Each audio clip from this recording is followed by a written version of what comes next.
Arteta in Italia sarebbe stato esonerato almeno 3 volte nello stesso anno.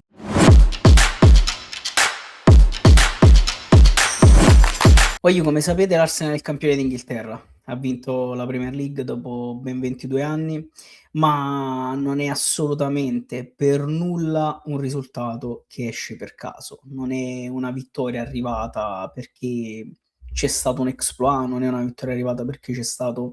appunto un anno straordinario, perché i giocatori hanno overperformato o perché le altre si sono suicidate, anzi, il Manchester City ha combattuto in realtà praticamente fino alla fine ed è solo capitolato nella giornata di ieri sera con un pareggio anche piuttosto strano, che però insomma nel campionato inglese può capitare di pareggiare queste partite. E dopo 22 anni, dicevo, l'Arsenal è tornato ad essere campione d'Inghilterra e fa comunque un certo effetto perché torna ad essere campione d'Inghilterra dopo Wenger naturalmente, dopo l'era degli invincibili, una squadra che su tutti aveva Thierry Henry che era un fenomeno, insomma, anche inutile raccontarvelo. Ma perché vi sto parlando di questo? Perché sto dicendo tutte queste cose? Perché l'Arsenal campione d'Inghilterra è, l'esempio perfetto di progettualità, di vincere attraverso un progetto, di vincere attraverso pazienza, di vincere attraverso la fiducia in un allenatore, attraverso la fiducia nelle idee di un allenatore, in questo caso naturalmente Mikel Arteta. Ed è divertente pensarci, è bello anche pensarci, no, a ragionare come abbia fatto Mikel, ad arrivare a vincere la Premier League, perché lui è arrivato come,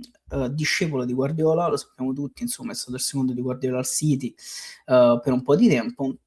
e tutti quanti si aspettavano naturalmente un calcio divertente, un calcio stellare, insomma un calcio champagne, insomma anche un calcio strano, se vogliamo, se mi volete passare questo termine, no, insomma con una serie di invenzioni tattiche come spesso ci ha abituato Guardiola e ci continua ad abituare Guardiola, insomma, quando allena e come fa giocare le sue squadre. Invece Arteta ci ha dimostrato di essere molto più pragmatico, molto più un calcio, ma se vogliamo dire qualche nome, un po' alla Mourinho, un po' anche all'Antonio Conte, no, oserei dire quasi un po' bestemmiando ed essendo blasfemo alla Massimiliano Allegri, insomma, sempre per restare in Italia, ma ha chiaramente fatto circa 10-15 mila milioni di volte meglio. Questo mi sembra logico, soprattutto per quanto riguarda l'ultimo nome che vi ho detto. Perché ho aperto dicendo in Italia sarebbe stato esonerato almeno 3 volte nello stesso anno, chiaramente provocando. Perché Arteta i primi 2 anni fa ottavo posto e ottavo posto. 2 ottavi posti consecutivi. 2 ottavi posti consecutivi, ragazzi.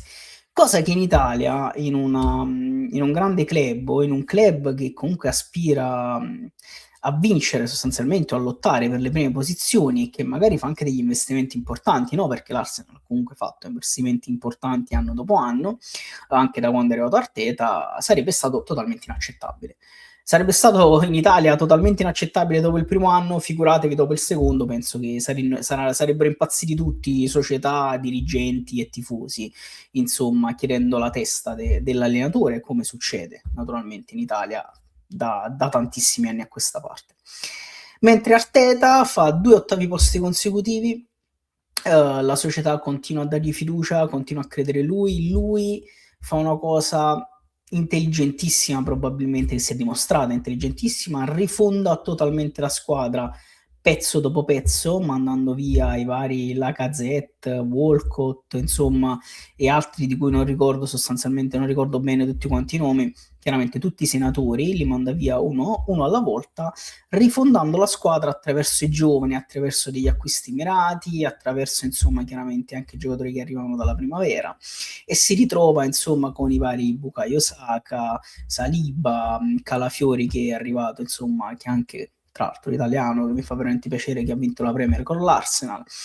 va ad acquistare un attaccante che non è un attaccante bello da vedere, ma un attaccante che fa gol, che è Gyökeres, e con una struttura tattica molto pragmatica, molto solida,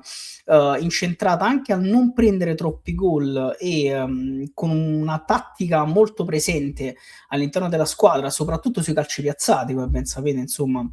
le situazioni da fermo, calci d'angolo, calci di punizione, anche rimesse laterali sono studiate veramente nei minimi dettagli da Arteta appunto. Dopo praticamente 7 anni, perché ragazzi forse diciamoci ve lo sarete dimenticati, forse, non ce lo si ricorda facilmente, ma Arteta sono 7 anni che è sulla panchina dell'Arsenal. 7 anni e dopo tutto questo tempo va a vincere la Premier League contro il Manchester City di Guardiola, quindi sicuramente vince un campionato non semplice, sicuramente vince in un campionato contro squadre mostruose e contro uno probabilmente degli allenatori più forti di tutti i tempi, che è appunto, ripeto, Pep Guardiola.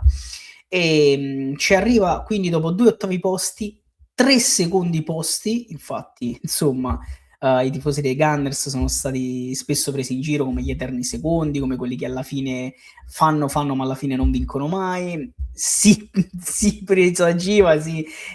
tutti diciamo stavano già impazzendo, si stavano preparando già gli psicologi per i tifosi dei Gunners anche quest'anno, perché sembrava tutto far presagire un capitombolo di nuovo dell'Arsenal, invece alla fine hanno tenuto a botta e sono arrivati a vincere. E io sono veramente contento perché, a parte che il titolo all'Arsenal mancava da 22 anni, come detto prima, ma perché è così che io intendo il calcio. Cioè è così che io vedo come una società, cioè vedo, è così che io penso come una società dovrebbe agire, insomma, dovrebbe agire per cercare di arrivare a vincere, ecco. Come dovrebbe strutturare appunto una squadra, come dovrebbe agire e dare fiducia nei confronti dell'allenatore, come dovrebbe agire sul mercato, come dovrebbe agire a 360 gradi per poi quantomeno provare ad arrivare alla vittoria. Poi la vittoria non è scontata, la vittoria chiaramente non arriva sempre e non è facile raggiungerla, ma l'Arsenal in questi 7 anni, grazie anche ad Arteta, ed Arteta grazie chiaramente anche alla dirigenza, hanno fatto tutto quello che si doveva fare per arrivare al risultato che hanno raggiunto ieri sera. Ed io, ripeto, sono contento ed incazzato come una bestia, perché secondo me è l'ennesima lezione che non tanto il calcio inglese, ma che una società in generale dà a tutta l'Italia e a tutti i club italiani, che invece continuano imperterriti a cercare solo e unicamente il risultato. Risultatismo per eccellenza. Non si dà tempo, non si ha pazienza, si vuole tutto subito. Se un allenatore inizia e fa i primi 6 mesi, 4 mesi, 5 mesi, ma anche 3 mesi che non va bene secondo le aspettative della dirigenza, dei tifosi, insomma, che si hanno, viene cacciato, non viene appoggiato costantemente, spesso e volentieri naturalmente non gli si fa nemmeno il mercato a volte che vuole, insomma, dal mio punto di vista, nella maggior parte dei casi gli allenatori non hanno veramente il tempo di capire come iniziare un progetto, di capire come in quale direzione andare, quale tattica è meglio usare, secondo anche le caratteristiche dei giocatori che hanno. Veramente non hanno tempo e non hanno un margine di errore, che è una cosa allucinante, perché un progetto si basa anche sugli errori. Un progetto si basa anche sul fatto che io vado, sbaglio, imparo, faccio meglio. E quindi dopo 1, 2, 3, 4 anni, diciamo, arrivo poi al risultato che mi ero prefissato. I casi come Antonio Conte, per capirci, no, e parlo da tifoso del Napoli, sono le eccezioni. Conte che arriva sulla panchina del Napoli e vince lo scudetto al primo anno è comunque un'eccezione, dovuta anche a una serie di fattori: la mancanza di coppe, l'Inter che magari ha rallentato più volte durante la stagione perché giocando anche le coppe è arrivato anche in finale di Champions, tutta una serie di situazioni che sono capitate e quindi gli astri si sono allineati e il Napoli vince il campionato e Conte lo vince al primo anno. Adesso arriva secondo e manco a farlo apposta, beh in questo caso è lui, la sua storia parla per sé, che pare insomma se ne voglia andare, e quindi ci sarà l'ennesima separazione di Conte dalla propria società, e il Napoli dovrà ricominciare per l'ennesima volta con un nuovo progetto. Ma per me non sono, alla fine io li chiamo progetti, ma io non riesco nemmeno a considerarli tali, perché un progetto di 2 anni non è un progetto, cioè è un progettino, è una botta e via tendenzialmente, perché i progetti dovrebbero essere secondo me molto più a lungo termine per raggiungere determinati risultati. E soprattutto poi senza dover parlare dell'ambito europeo, perché in tutto ciò Arteta e l'Arsenal sono in finale di Champions, quindi loro stanno concludendo, vincono o non vincono, è uguale per me, hanno concluso e stanno concludendo un progetto di 7 anni per un evento stratosferico, che li hanno portati ad avere determinati risultati. Mentre, come dicevo, in Italia questa cosa non accade praticamente mai. E ora vi sto parlando del Napoli, ma vi potrei fare tantissimi altri esempi, insomma, Milan e Inter. L'Inter soprattutto chiaramente poi si è ripresa totalmente, ma hanno vissuto periodi clamorosamente negativi, sostanzialmente per colpa anche chiaramente degli errori delle vecchie dirigenze, dal lato economico naturalmente, non mi pronuncio dal lato sportivo, che hanno ammazzato i club e quindi si sono dovuti piano piano rimettere in carreggiata, ma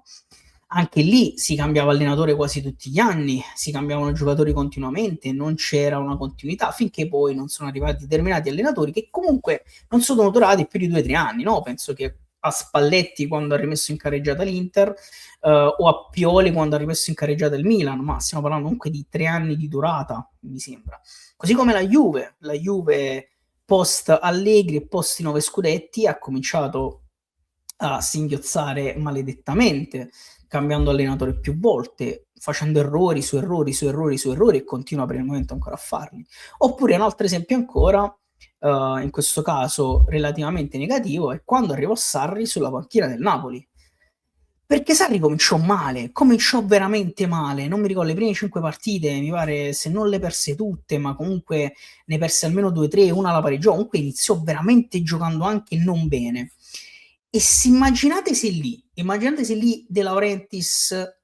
avesse e ci aveva pensato, e se detto guarda, senti Mori, lascia perdere, 5 partite sono andate di merda, ciao, prendiamo un'altra persona, noi non abbiamo vinto un cazzo, ok, e lo sappiamo, però non avremmo visto il Napoli di 91 punti, che anche se non abbiamo vinto ci ricordiamo tutti, ma quello era l'apice, e secondo me era un apice che poteva continuare, non a quei livelli magari, ma poteva continuare,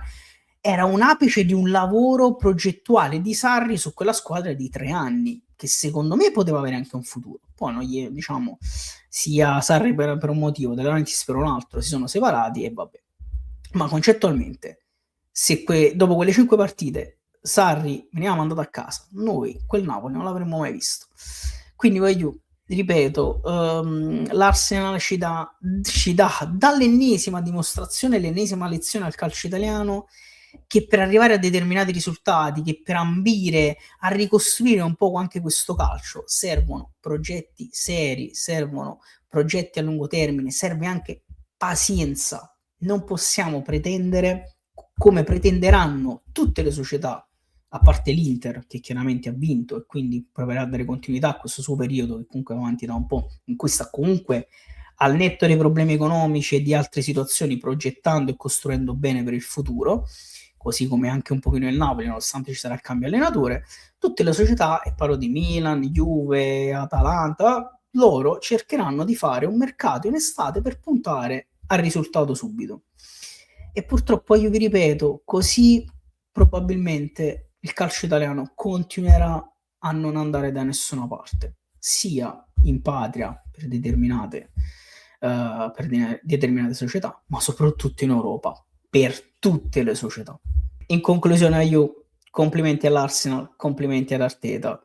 hanno vinto un campionato spettacolare e vedremo che cosa succederà in Champions, perché io sono molto combattuto su chi preferirei vincesse, perché l'Arsenal se lo meriterebbe davvero tanto,